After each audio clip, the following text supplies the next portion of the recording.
Good day, everybody, and welcome to another Coffee Jolt with me, Jenny Cleveland. It's Tuesday, June 23rd. I talked to you yesterday. I'm talking to you today primarily because I'm annoyed as hell again with all of those people out there in La La Land on radio, especially 850 and 92.3. Just crazy chatter again about the Browns and specifically Shedeur Sanders. I've listened to 850 for a while over the years, decades.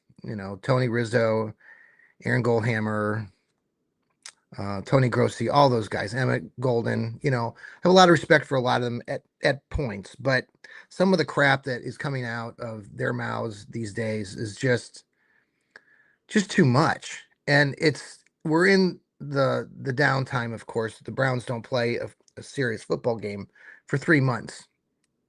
And I understand all that. It's the silly season. It's the downtime. People are just creating crap, and that's what's basically happening again. And it's annoying as hell. Tony Rizzo opened his mouth and talked about, and I talked briefly about this yesterday before it became this big story. By the way, that story has gone nothing today. I mean, we're crickets, nothing. Tony Rizzo is saying, there's calls being made about Shedeur trade. Nothing now. He did say nothing intimate, which I understand. I heard him say that. I went back and watched a good portion of that clip. And I mean, these are clips. I get it. And these guys get paid lots of money to be on the radio airwaves to get you to tune into them and pay attention because that they get paid the big bucks, right? It's just annoying as hell. I mean, Shedeur Sanders is not going anywhere. If I would be completely, utterly shocked if this kid is traded. He's the most popular player on the team. He sells the most jerseys of any player in the NFL practically at this point. And the Browns would just be boneheaded unless some team came along and offered, a ton in return. You're fielding calls. Everyone's fielding calls. I mentioned this yesterday. Teams field calls all the time. This isn't unusual, but Tony made it seem so ridiculous. And so other outlets, other media sources decided, hey, let's run with this. So it got play for 24 hours. Oh, Shedeur's liable to get traded. He's on the cusp of being traded. It's bullshit, is what it is, and it's just annoying. It's hard because I've like I said, a lot of us Browns fans, especially older generation, we've listened to you guys for decades and have had a lot of respect. And it's just at this point, it's just tiring. I just won't. I don't listen. I see these things spit out, and it's just tiring. We have 3 months to go till the season starts, and it's just exhausting. So, I saw this. There was an article written by a writer named Barry McBride for OBR. A good article. I would suggest that you go out and read this. Find this. The title of the article was Cleveland Browns News and Rumors, June 23rd.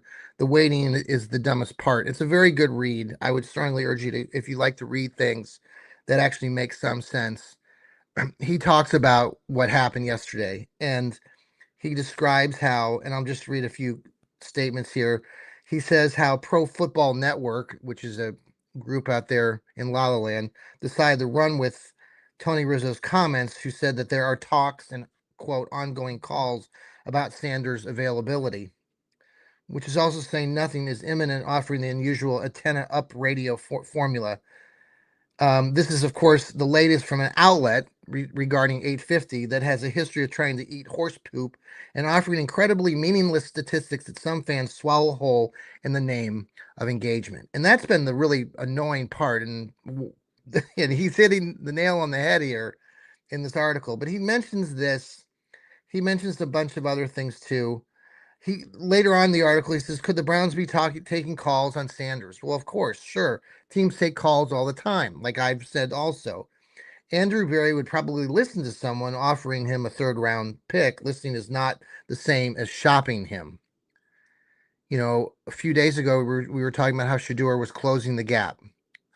Let's be real here. We've talked about this endlessly.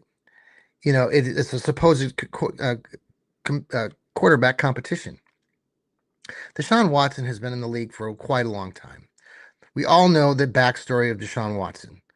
Deshaun Watson is basically playing for his career, maybe playing for a few games here in Cleveland, but he's actually playing for his career. And Browns fans just grab all this, and they just don't know how to handle this. When there's no news, we just love to create more news so that we're always in this state of chaos. Browns media, local media, love this. This is what they get paid to do. So I'm along on the ride as well, like many of you, but it is tiring. He later writes in this article, training camp starts in July, so like I said, we have a whole month to listen to this crap that's make believe. None of this is real.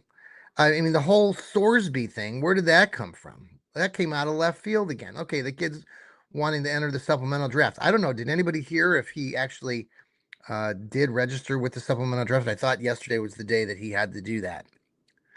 But all of a sudden, Sorsby was going to be a first round draft pick, according to some of you. And thus, we're just going to get rid of Shador Sanders. Are you kidding me? Some of you are trying to say that Sorsby is better than Shador Sanders. Come on. That's absolutely ridiculous. So, and there's this later on in the article, he does mention Shador and his stats and talking a little bit about how his numbers were not good. I know, so a lot of you will point to his 57% completion rating, 7 touchdowns, 10 interceptions. No, it wasn't great, but he also won 3 games, which is saying a lot more than a lot of quarterbacks in Cleveland Browns history in a short span of time. It's funny, the conversation too always comes back to finding that franchise quarterback. I think it's a fictitious term that we just use, finding who's going to be the franchise quarterback. I mean, honestly, other teams, we talk about franchise quarterbacks like it's just something we just do all the time here in Cleveland. But, all teams are looking for that franchise quarterback. There aren't many, very few. We've had too many quarterbacks in Cleveland. But for you, all of you that complain always about, well, we got to find our next franchise quarterback. Why? Like, like we had Bernie Kosar, we had Baker, for what, 3 solid years. Then he injured himself in 2021. So I mean, Baker was boom or bust, right? Go back in time, think about that. There was a time in that period when Baker was here, but I consider Baker a franchise guy. Some of you say no, he wasn't. Like, how are you defining franchise quarterback? Because it's ridiculous that some of you are out there talking about this endlessly, like there aren't any franchise quarterbacks for the Browns, or we need one. I mean, what is your definition exactly? My definition, basically, I mean, you need a guy that's consistent, a guy that's taking snaps, who's starting games, and Baker Mayfield did that better than anybody in the past up 10 years since Bernie, practically. I mean, honestly, go back and look at the stats between Bernie, Baker, and everybody in between. There's nobody that has the most, snaps other than those two. So, Tim Couch, I'm writing an article about busts. Browns, there was an article recently listing the Browns as having one of the franchise in sports history to have the most busts of like first round talent. And I'm working on this article. And actually, I wrote an article about 5 years ago for Dog Pound Daily that talked about the Browns' biggest busts in first round history. You can probably guess a few, like Johnny Manziel. But the Browns have had far more. They listed only 4 in this more recent article, I think, on Bleacher Report or Fansided. But I've at least got 5. Probably I listed about 8 or 9 last night, just when I was putting this article together. But I mean, Tim Couch, I mean, what was he? I mean, was he not a franchise quarterback? I know he didn't win. I mean, I don't know how you guys are defining franchise quarterback, and that's what bothers me with this constant conversation of we got to find the guy that's going to be the next franchise guy. Like, we need a guy that can be consistent and play the game and manage the game. And we had that in Baker. We haven't had that now for many years. We're trying to find some guy that we can put in there and run a season. Is it Shador? I don't know, but hell's big. I mean, he's not being traded. If he gets traded, I will be shocked. I'll be pissed too. The Browns need to go forward with what they're doing. Now, I don't agree with what they're doing with Deshaun Watson. I think it's absolutely absurd and ridiculous. Deshaun Watson is really playing for his NFL career, and the Browns want to give him that opportunity. But I don't see it. I think you need to put Shador in there and let him ride the season out. And you know what? He's going to get better. He won 3 games last year, and I know some of you will continually bash him and say, well, his footwork wasn't very good and his stats were terrible. Well, fine. You threw him to the fire last year. The Browns gave him no reps at the beginning of last training camp. Instead, they gave it all to Dylan Gabriel and people like Kenny Pickett and Joe Flacco. That's all done and past. Dylan Gabriel is a lifetime backup. You know it. Shador has an opportunity, and I'm hoping that's where the Browns go with this. But yesterday was just ridiculous. And, we got a month left. Today it's been quiet. I'm scouring the social media posts, and no one is really talking about what was everybody was talking about yesterday. I know some of you would like Shador to be traded, but he's not. And I haven't heard anything from the Browns organization. They're not going to say anything. Now, some of what we heard the previous day, and I wrote an article about stupid Jerry Jeudy. Jerry Jeudy is not a very good player, and he's not very good for this Cleveland Browns organization. I hope maybe that Jerry Jeudy is traded at some point. He could be traded before the season starts. If you go back and look at his contract, there are some interesting things with that. The Browns would save some money on their cap space if they decided to trade him at this point. Maybe they wait and trade him before the November deadline. So something to keep an eye on as far as players that are still out there to be traded. The other player that was mentioned, I know we've been talking a lot about are Grant Delpit and Denzel Ward. Denzel Ward, really, you think about it, he's the last guy standing that's really been here the longest. There's no right now. The Browns seem like they want to keep him around, but you never know with everything that's been going on.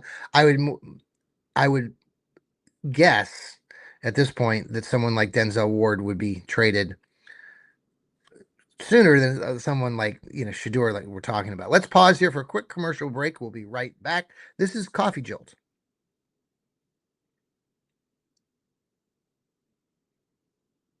Hey, thanks for coming back to Coffee Jolt this morning, Tuesday, June 23rd, where I was just discussing how stupid 850 and Tony Rizzo are at this point throwing out crap about Browns taking phone calls about Shador being traded and how bullshit that is.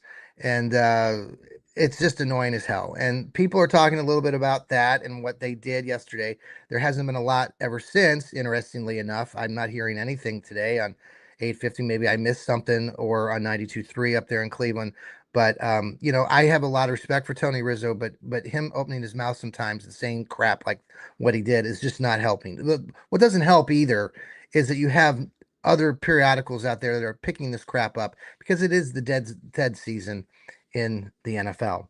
Shout out to Hemisphere Coffee Roasters. They shake the hand of the farmer. Check out our X page, Fanatical Elves Network at Elves Network, ELFZ Network. And shout out to Sherry's Licorice here. I got some here right here. Sherry's Licorice is located over in Goshen, Ohio. They have a great new website that they deliver some amazing licorice, delicious licorice. They just came out with a new flavor, watermelon. Check them out. We're working on a sponsorship potentially with them, and you need to go buy some of their licorice. All right, folks. The Cleveland Guardians blew it last night. If you weren't up too late last night, the Cleveland got the lead in the ninth inning. They had some opportunities at the beginning of the game too. I guess they loaded the bases, and the Cleveland is just not coming through. They're lacking any kind of offense. They're pitching a suspect. Their closer blew it last night, Smith, and they scored 2 runs. There was a ball hit up the middle that should have been uh, gotten by our second baseman, our shortstop, but it was missed, and the Guardians lose. I think Chicago now is in first place. It's a tight race there in the American League Central. So I mean, we're still in June. We got July, August, September, three months to go, and a rather up and down um, league right now. I mean, I don't know if anybody has gone and looked really, but go back, go look at the Major League Baseball standings right now. There is no one really outside of a few teams that are running away with anything. It's not like there's a hugely great team in the major leagues right now. All the divisions are pretty tight, and no one is winning a ton. Like we went down to Cincinnati last week to catch the Reds game, and you think about the Reds started the season in first place. They were winning all this, and now they lost a few games. Now they're way out of first place. They're 8 or 9 games out, but that whole National League is pretty tight as well. So have a lot of baseball. Baseball's great, love it. Go focus on some baseball if you're a fan of Cleveland right now. The NBA, not a lot going on outside of the big trade that Gia, the kid from Milwaukee, got traded or is about to be traded to the Miami Heat. That is kind of big news. Cavs, I don't think are involved with any of that right now, so we'll see what they end up doing. But it's been rather quiet, and we'll go from there. Hey, folks, I hope you all have a very good rest of your afternoon. It's a beautiful day here in the Buckeye State. Go outside and do something fun in the sun. Take care, everybody. We'll talk to you later this week. And thanks for tuning in to the Fanatical Elves Network. Go Browns!